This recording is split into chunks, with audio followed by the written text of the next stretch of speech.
פירש שביעי של פסח, ויהי בשלח פרעה את העם.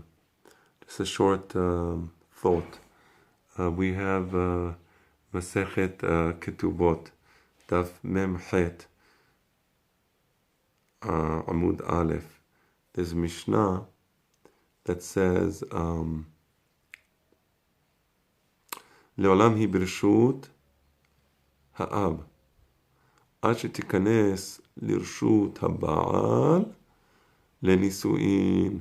So it says that, for example, before a young lady gets married, so she's under the jurisdiction, so to speak, of her father. So there's, for example, Mesi'ataha belongs to her father, Ma'ase'adeha belongs to her father.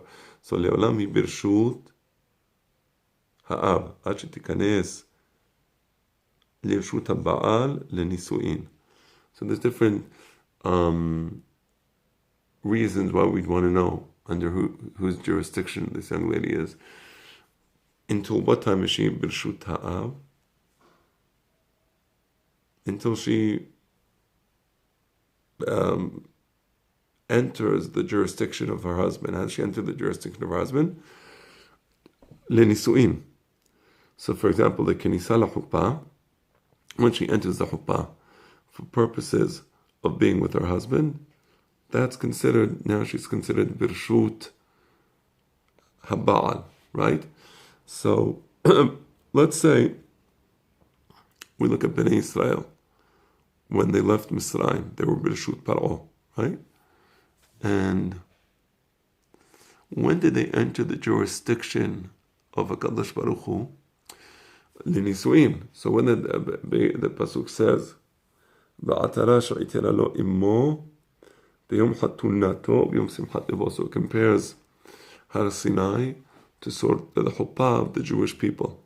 So the Jewish people, so to speak, enter the chuppah when they stand before Har Sinai. And the terms of the berit between the Jewish people and HaKadosh Baruch Hu is like the ketubah.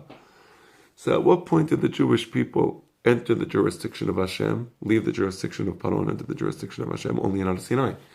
So here's a question. If that's the case, why is it that Paro was faulted for running after the Jewish people? In Parashat B'Shalach, he chases after the Jewish people, but he's right for doing so, because the Jewish people, Am Yisrael, Bnei Yisrael, are still Birshut Ha'av, lo Birshut Haba'al, Adayin lo nichlesu lenisu'in, ad Har Sinai.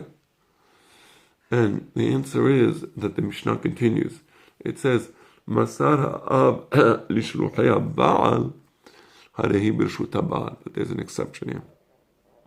If the father gives his daughter to the shiluchei ha'ba'al, if he gives the daughter to the shaliach of the ba'al, then she's automatically considered birshut ha'ba'al the minute she's with the shaliach.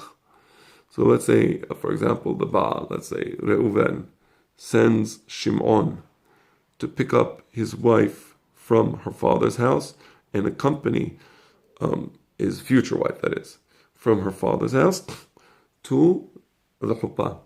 From the moment Shimon comes to escort the future wife to the chuppah, at that moment already, she is considered birshut haba'al, in the jurisdiction of the husband, even though she didn't reach the chuppah yet. So that's the nice thing. So vahi b'shalach paro et ha'am. So the remez here. The remez here is shaliach. What's the remez? Moshe Rabbeinu is the shaliach of Hashem, and Moshe Rabbeinu is sent by Hashem to take the Jewish people out of Mitzrayim. Shalach ami ve'abduni. So Moshe is the shaliach to take the shaliach of Hashem, which is the Baal, to take the Jewish people out of Mitzrayim. So from the moment that Am Yisrael is with Moshe Rabbeinu, they just left Mitzrayim, and now they're with Moshe Rabbeinu in the desert on the way to Har Sinai. At that moment already, they're under the jurisdiction of Hashem. They're no longer under the jurisdiction of Paro Melech Mitzrayim. And that's why we fault Paro. Why are you chasing after the Jewish people? They're not under your jurisdiction anymore. You have no rights over them. Right? Now we also understand why Moshe Rabbeinu followed the proper protocol.